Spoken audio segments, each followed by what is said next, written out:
Doesn't matter if you're poor today, you'll be rich if you decide to cross the bridge of holiness to bring heaven into your life.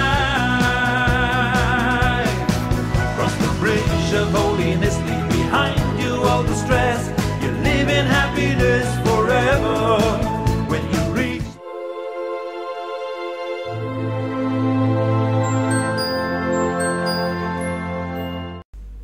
Bonjour Rav. Bonjour. Nous avons appris dans le cours précédent que l'homme est la locomotive du couple, il doit toujours être de bonne humeur, toujours éclairer son foyer de joie pour influencer sur sa femme. Mais comment faire si même avec tous ces bons conseils, l'homme reste triste et il n'arrive pas? Ouais, et puis il y a beaucoup de raisons pour lesquelles des fois un homme est triste et déprimé.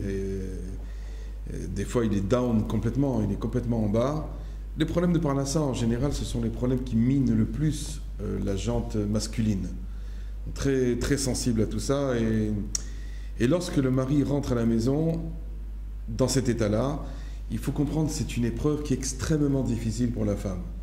Dans la mesure où le mari est censé donner la simcha à sa femme, donner la joie, et que la femme voit un mari qui rentre à la maison avec une tête, avec un menton qui traîne presque sur le parterre, c'est quelque chose qu'elle n'arrive pas à supporter. C'est très difficile pour elle. C'est les raisons pour lesquelles d'ailleurs les hommes doivent faire attention, que même si par exemple ils ont eu des problèmes dans la journée, surtout de mettre ces problèmes à la porte et de ne pas rentrer avec eux. Toujours montrer un visage joyeux à sa femme, même si à l'intérieur on a envie de se pendre. C'est un grand principe. Quand par exemple quelqu'un, je sais pas, il rentre le vendredi soir à la maison après la tfila, même s'il n'a pas envie d'exploser de joie, il doit dire un grand Shabbat Shalom avec un sourire, même qu'à l'intérieur, il a envie de se pendre. Il doit faire, même semblant, la simra, pour arriver, on en avait parlé une fois je crois, pour arriver à avoir cette notion de simra en nous, on doit commencer par faire keilou, faire semblant. Au début, on n'arrive pas véritablement à être dans la joie parce qu'on a tellement de soucis, tellement de chagrin, tellement de vicissitudes dans la vie qu'on ne peut pas. C'est difficile, c'est pas tout le monde. Il faut vraiment réaliser un travail sur soi très très important avant de toujours dégager et influer une simra envers les gens qui nous entourent. Donc, même si quelqu'un n'arrive pas, au moins qu'il fasse semblant. Mais même semblant, il n'arrive pas. Maintenant, le problème, on va parler du côté de la femme. La femme voit un homme comme ça qui rentre à la maison. C'est une épreuve, c'est un isayon pour elle terrible, parce qu'elle a besoin de cette simcha. Puisqu'on a dit que la femme est le reflet de l'homme. Donc c'est-à-dire, lorsqu'elle voit un homme qui est terne, qui est éteint, qui est complètement à la panime, comment elle doit vivre une chose pareille? Et donc, ça va créer donc, une forme de climat qui est véritablement déprimant dans le foyer. Lorsque l'homme ne sait pas sourire, ne sait pas mettre de la simcha dans la maison, c'est toute la maison qui part dans tous les sens. Et c'est une catastrophe. D'ailleurs, c'est son contrat. Dans l'Aktoba, il s'engage à la rendre heureuse. Et c'est même marqué dans la Torah, Vesimach et Ishto. Il devra réjouir. Donc c'est-à-dire, la simcha, c'est pas juste une midat chassidout, quelque chose de bien, c'est sympathique. Non, c'est une obligation de la Torah, du mari envers la femme, puisque la femme n'a pas véritablement de simcha d'une manière intrinsèque. Elle ne peut donner que ce qu'elle reçoit. Donc, si l'homme ne lui donne pas la simcha, elle n'est pas capable de sortir de la simcha. En tout cas, c'est très difficile pour elle. Donc, ça veut dire que cette ambiance-là, elle est déprimante. Alors, dans ces cas-là, comment doit être l'attitude de la femme? Comment elle doit réagir? Et je suis sûr qu'il n'y en a pas une ou deux qui ont ce problème-là. La première chose, c'est que la femme ne doit pas se culpabiliser. Il ne faut pas qu'elle croie qu'elle est à l'origine de ce genre de problème. La première chose qu'elle va se dire, oui, c'est parce que machin, il y a des histoires entre nous, il en a marre, etc. Et moi aussi, j'en ai marre. C'est faux, ça n'a rien à voir. L'homme souffre dans sa vie de tous les jours. Quand il quitte la maison le matin, il rentre le soir, ce sont en général, pas tout le temps, mais dans en grande partie des journées de souffrance. Il n'y a rien qui se passe il n'y a pas de joie. Dans la journée, dans le travail, dans la parnassa, c'est plus de l'amertume qu'autre chose. Pour arriver à gagner son pain à la fin du mois, son chèque à la fin du mois, il y a beaucoup d'amertume qu'il faut traverser pendant tout le mois justement en question. Donc il faut que la femme comprenne une chose, qu'elle n'est pas à l'origine des problèmes de la dépression ou des angoisses ou du côté complètement terne de son mari. Ce n'est pas de sa faute s'il est comme ça. C'est d'autres raisons, il y a d'autres facteurs, d'autres critères qui interviennent dans la matière, mais ce n'est pas elle la responsable. Lorsque la femme elle a compris qu'elle n'est pas coupable, ben, déjà elle va relativiser l'événement, la chose, la gravité du problème par rapport à ce qui s'imaginait dans sa tête. Il faut qu'elle arrête de se culpabiliser par rapport à ce genre de situation. Je vais vous lire un texte qui est marqué dans l'Ikouté Moharan, et vous allez comprendre. Il nous parle de la simcha. Il nous dit la chose suivante. Il dit, Ve'aklal, voici donc le principe. Chez Tsarich leid gaber meod bechol akochot, qu'on doit se renforcer de toutes ses forces. Liot ar sameach tamid, d'être toujours dans la joie. Pourquoi? Pourquoi est-ce tellement difficile d'être toujours dans la joie? Parce que sait, de toute façon, si on n'est pas dans la joie, la shrina mistaleket umenu, la présence divine ne peut pas reposer sur quelqu'un qui est dans l'angoisse et dans la zvout et dans la tristesse. Elle ne peut reposer uniquement sur quelqu'un qui éclate de joie. La joie, pourquoi? Parce que Akadosh Baruch Hu, il est kulo simcha. Il est entièrement que simcha, il n'y a rien d'autre. Donc si quelqu'un n'est pas comme Akadosh Baruch Hu ne peut pas résider sur lui. C'est un fait, c'est comme ça que marqué dans le Zohar. Et il nous dit la raison ici d'écouter Moharan. Pourquoi est-ce qu'il faut être, il faut tellement se renforcer pour être dans la simcha? Qui teva Adam, car la nature de l'homme, l'imshor atzmo lemara shrora ve'atzvut. La nature de l'homme, c'est quoi? C'est de se laisser aller au chagrin et à la tristesse, à la déprime et à la tristesse. Mechamat bgiye ou mikre azman, à cause des événements. Au Mikri Azman et des blessures de la vie. Il y a beaucoup d'événements dans notre vie qui font qu'on n'a pas vraiment envie de sourire. Des fois, c'est pas seulement que la parole à ça. Des fois, même les problèmes de Shalom Bayit, ils nous minent complètement. Le fait d'être mal avec sa femme, ou qu'on mal avec un de ses enfants, ou que les enfants ne réussissent pas, ou mal avec quelqu'un de la famille, ou quelqu'un de sa kila, ou de son travail, etc., l'homme peut se sentir brisé complètement à l'intérieur. Comment vous lui dire, vas-y, danse maintenant? Tu vas sourire, tu vas danser. Quel danser, quel sourire? J'ai envie de me pendre. Tu me parles de sourire? Donc on le sait, la simcha, c'est la avodat Hashem, c'est le service divin le plus compliqué qui soit. Et c'est normal parce que Dieu, il est cool au simcha, il est entièrement que joie. Et donc pour arriver à faire reposer Dieu sur moi, il y a tout un travail énorme. Ça demande énormément d'efforts d'être dans la simcha. Et donc parce qu'en général, la vie elle-même ne s'y prête pas. Vous avez jamais fait attention? Comment elle est faite notre bouche? Elle tire vers le bas. On doit faire un effort pour arriver à sourire. C'est-à-dire pour que ce qui est vers le bas tourne vers le haut, ça demande un effort. Sourire demande un effort. Ça vient pas comme ça. La nature de l'homme, c'est quoi? C'est de faire la tête. Parce que dans la nature, vous voyez les fossettes qu'on a ici, elles tirent vers le bas. Donc ça veut dire d'une manière naturelle, on tire vers le bas. Donc ça veut dire qu'on doit redoubler d'efforts pour arriver à se mettre à sourire. C'est comme ça que ça marche. Et donc il dit, Vechol Adam Marei Sourin, et chaque homme il est rempli d'épreuves dans sa vie. Il dit Alken Sarich la Chiach et Atzmo. C'est la raison pour laquelle il faut se forcer, Bekoach Gadol, avec une très grande énergie, Liot Besimcha Tamid, d'être tout le temps dans la joie. Et de se réjouir dans tout ce qui peut se réjouir. Alors on va me dire, lorsque la parnassa ne marche pas, lorsqu'il n'y a pas de shalom bayit, il n'y a pas de santé, il n'y a rien, qu'est-ce qui nous reste? Il faut être fou pour sourire. Il faut être fou pour sourire. En vérité, qu'est-ce qui nous reste? Chez Loa Sanigoy, que Dieu ne nous a pas fait quelqu'un qui n'est pas juif. Parce que cette chance que nous avons d'appartenir au peuple d'Israël, c'est quelque chose d'incommensurable. J'ai parlé avec tellement de convertis. Je leur ai dit, mais pourquoi vous êtes convertis? Quel intérêt vous avez à faire ça? Il dit, non, on s'est convertis parce qu'on sent qu'il y a la joie dans la Torah. On sent cette joie, on sent cette simcha, et on veut appartenir à cette joie. Donc ça veut dire que c'est un mérite extraordinaire d'être un des princes, le fils du roi. Quelqu'un qui est fils du roi, même s'il n'a rien dans sa vie, il sait qu'il est le fils du roi. C'est exactement la même chose que nous avons nous aussi. Donc on voit en tout cas de ce qui est marqué ici, c'est que la simcha n'est pas quelque chose qui est naturel. La simcha est quelque chose qui demande énormément d'efforts afin de l'intégrer en nous. Donc maintenant on voit donc que le travail qui attend l'homme est difficile. Et donc la femme qui attend que son mari soit Bessimra, des fois peut attendre longtemps avant que soit Bessimra, parce que vu l'effort qu'on doit fournir, c'est quelque chose qui est très compliqué.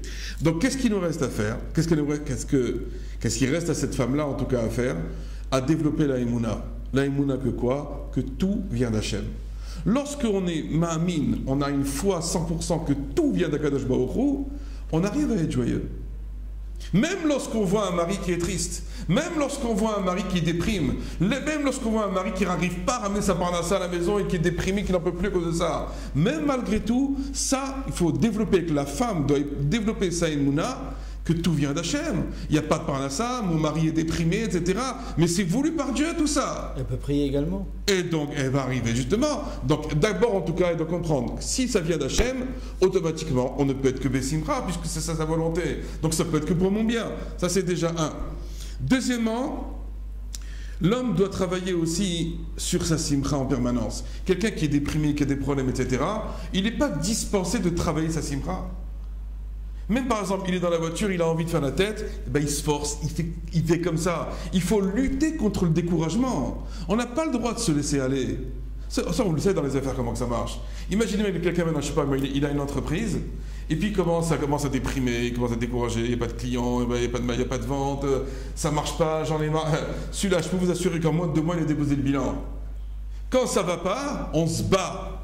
Quand ça ne marche pas, on redouble d'efforts. C'est la seule solution dans le domaine professionnel, dans le domaine spirituel, dans le domaine de la famille, dans le domaine de l'éducation, dans tous les domaines, il faut se battre. On n'a pas le droit de se laisser aller. Assourd.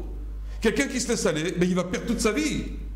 Donc c'est la raison pour laquelle que la simcha, c'est quelque chose qu'on doit lutter sans arrêt, sans arrêt. Et c'est surtout qu'il faut lutter contre le découragement. On n'a pas le droit de se décourager. Assour le itchaesh. C'est la plus grande des prières qu'on a demandé à Dieu. Aide-moi à ne jamais me décourager de tout ce qui m'arrive. Même si effectivement les événements, ils sont vraiment contre ma volonté. C'est vraiment complètement à l'opposé de ce que j'aurais voulu. Malgré tout, il faut lutter. Il ne d'avoir de se laisser aller à la déprime comme ça. Il faut se battre. Ça, c'est une chose. Maintenant, tant que le mari ne va pas réaliser ce travail-là, c'est un travail qui est difficile, on est conscient. Le mari ne réalise pas ce travail de travailler la simcha. La femme doit se débarrasser complètement de ce sentiment de culpabilité qui l'opprime. Tant qu'elle aura un sentiment que c'est sa faute et que c'est elle qui n'est pas bien, etc., et c'est elle qui a entraîné tout ça, etc., ça va entraîner un climat de plus en plus déprimant. Alors, quelle doit être l'attitude de la femme lorsqu'elle voit un mari qui déprime ou un mari qui n'est pas bien? D'après vous? Première chose qu'elle doit faire, sourire. Elle ne doit pas le critiquer. Quelqu'un qui a un genou à terre, on ne doit pas lui mettre les 2 genoux à terre. Ça suffit déjà qu'il ait déjà un genou à terre, qu'il n'est pas bien dans sa vie, qu'il n'arrive pas à réussir dans tel ou tel domaine, qu'il a tel ou tel problème, etc. Ça suffit déjà. Si maintenant la femme va commencer à le critiquer, elle va l'enfoncer encore plus. Donc ça veut dire, elle ne doit pas lui dire des paroles blessantes. Quelqu'un qui est dans cet état-là en général ne supporte aucune réprimande. Et le fait de l'humilier, ça ne servira à rien. Il y a des femmes, elles sont spécialistes en la matière. T'es un bon à rien, élève-toi, et va bosser, et va-ci, et va par là, va machin. Rien qu'on lui donne des conseils. Et comparer aussi par rapport aux autres. En plus, ouais, regarde le mari de ma copine, comment lui réussit, toi t'es un pauvre type. Quelqu'un qui est dans ce genre de situation, il ne faut pas l'enfoncer, ça ne servira à rien. Le but, c'est de l'aider à se reconstruire. Le but, c'est pas de l'enfoncer. Il a déjà un genou à terre, c'est que tu veux lui mettre les 2 genoux à terre, tu vas en faire quoi? Un assisté qui pointe au chômage tous les matins, ou qui est en train d'avoir envie de se pendre? Bijilma, ça va servir à quoi tout ça? Donc la femme, elle doit comprendre aussi. Le fait de le critiquer ne va avancer à rien pour faire remonter son mari. Ça, c'est déjà un point. En plus, ça va l'effondrer. C'est-à-dire, un homme qui est enfoncé, qui est abattu par sa femme, il y a ce qu'on appelle une itmotetut. Ça veut dire qu'il y a un effondrement total de ses capacités, de son énergie. Son énergie est complètement éteinte, il ne peut plus bouger, il ne peut plus rien faire. Donc en fin de compte, la première qui va être punie, c'est la femme qui l'a enfoncé. Donc il faut faire attention, mesdames, ça ne sert à rien de le casser comme ça. Deuxièmement, la femme doit feindre d'ignorer la faiblesse de son mari. Elle ne doit pas rentrer dans son jeu. Elle ne doit pas commencer à dire oui, tu as raison, comment on va faire, c'est très grave ce qui se passe, etc. Il ne faut pas rentrer là-dedans.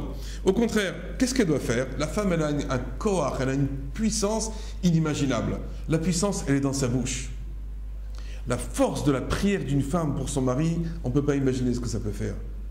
Surtout, si par exemple, elle veut donner de la force à sa prière, il faut savoir que il y a un moment dans le mois dans lequel la femme peut prier et que cette prière peut être plus grande, ou aussi grande en tout cas, que le plus grand des tzaddik de la génération. Vous savez c'est quoi?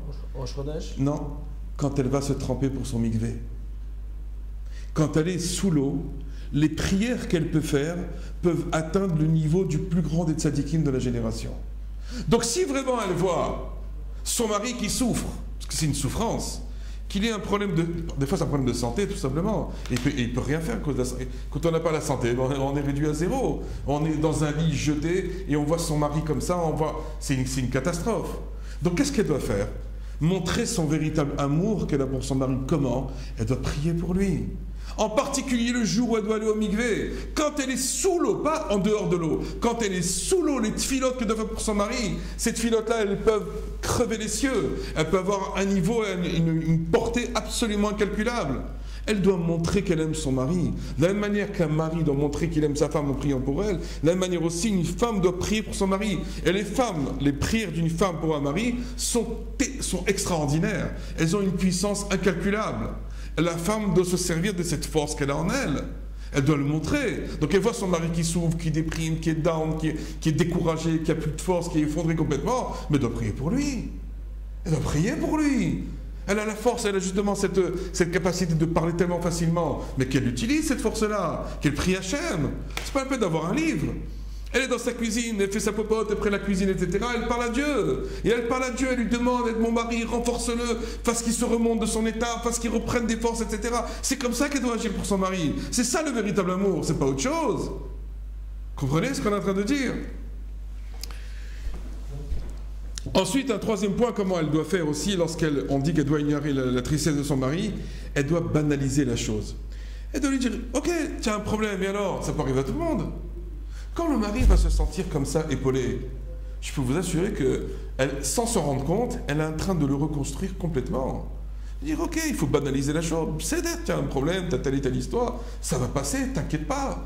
Il faut qu'elle aussi, maintenant, elle le coach. De la même manière qu'on a vu dans le groupe précédent qu'il fallait coacher aussi sa femme, mais la femme doit coacher le mari. Chacun, quand il est plus bas que l'autre, l'autre doit remonter le second. C'est un travail commun. C'est comme ça, quand c'est ça un couple, c'est comme les doigts d'une main, on est ensemble. N'oublions jamais que l'homme et la femme, c'est une seule et même neshama. C'est pas qu'on est deux étrangers, ça n'a rien à voir. On est une seule et même neshama, on doit s'entraider. C'est pas qu'on est deux neshamot, c'est pas différent, ça n'a rien à voir. On est une seule et même neshama. Quand on sait ça, ça change toute la tmouna, toute la photo générale, ce puzzle que j'ai devant moi, même s'il manque des éléments, mais je commence mieux à comprendre les choses.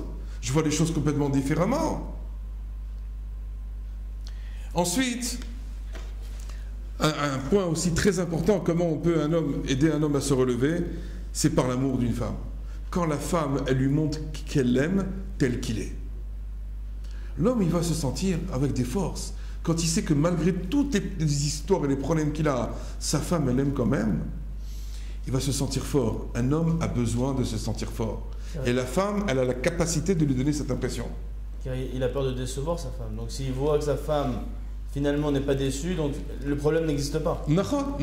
Donc elle va voir qu'elle l'accepte tel qu'il est, elle a confiance en lui, elle ne se décourage pas, elle voit que ses prières, en fin de compte, elles peuvent le sauver. Donc un homme pareil, c'est Vadaï qu'on va pouvoir aider à le reconstruire. Mais si effectivement la femme elle lui dit, va bosser, tu fous rien, et t'es un pauvre type, et t'es un machin, etc., il ne faut pas qu'elle s'étonne après que le type il est complètement effondré, il ne lui reste plus rien après. Il n'y a plus de force. Hein. Il faut remonter quelqu'un. Il y a ensuite le problème aussi on en a parlé un petit peu dans la critique, dans les shurim précédents, il ne faut pas sortir de l'âme gilette. Il faut dire que des paroles positives. Si je sors de l'âme gilette, même qu'un homme a plus de capacité à soutenir les attaques qu'une femme, mais malgré tout, une lame gilette, ça fait mal. Quand on se fait traiter de tous les noms par sa femme, on n'a plus goût à la vie. On n'a plus envie de rien. Et après, nous, ça se finit par des divorces, tout ça. Mais malheureusement, sous le coup de l'énervement, des fois, on dit des choses qui dépassent notre pensée. Voilà. On dit des choses qui dépassent notre pensée, et ça a des répercussions très graves, parce qu'à la fin, on se prend une lame gilette, une deuxième, une troisième, une cinquième, une dixième, puis à la fin, c'est fini. Hein. L'amour qu'il y avait au premier jour du mariage, 10 ans ou 15 ans après, dans le meilleur des cas, il n'existe plus. Hein. Et vous le savez, quand il n'y a plus d'amour, il y a de la haine. C'est la haine qui prend la place. Donc ça veut dire que l'amour, c'est quelque chose qui doit se travailler sans arrêt, sans arrêt, sans arrêt. On n'a pas le droit de se dire non, non, c'est bon, pas de souci, etc. Les lames gilettes, il faut les enlever de sa bouche une fois pour toutes. On partage des choses qu'on ne partage plus les rêves. Naha, naha. Alors maintenant, la dernière question qui nous reste encore à élucider, si elle-même, elle est aussi déprimée. Alors là...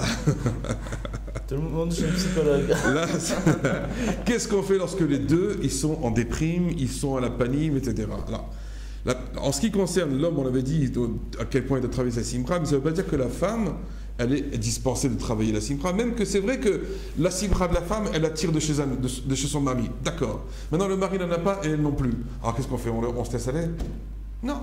Elle aussi, elle doit faire un effort pour travailler sa simra. Comment elle doit faire? Elle doit demander à Hachem d'être Bessimra.